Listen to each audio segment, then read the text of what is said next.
Hi, I'm Ida, and today I'm going to show you how to create issues in ShiftX. So you have your flow in your ShiftX workspace.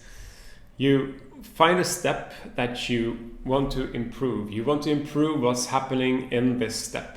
So you mark the step, you go over here to the right panel, you click Issues, and then you click the plus sign to create a new issue. So this is something you or your colleagues need to remember, need to improve.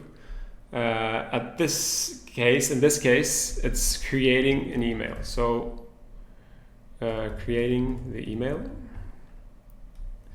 we need to create the email our customers will receive. I'm going to add an owner. I'm going to say that it's my colleague Alf. I'm going to say that it's a to-do task since we haven't started doing it yet. And I'm also going to say that this is a pretty major thing to do. We need to create this mail in order for our systems to function. So I'm going to save it.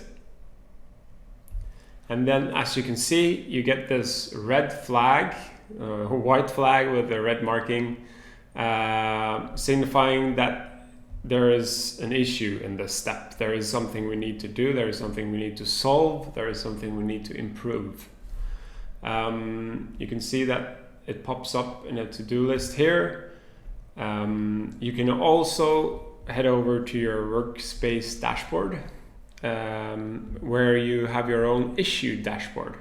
And here you can see all the issues collected in your workspace across all the flows, and you can find the issue we just created.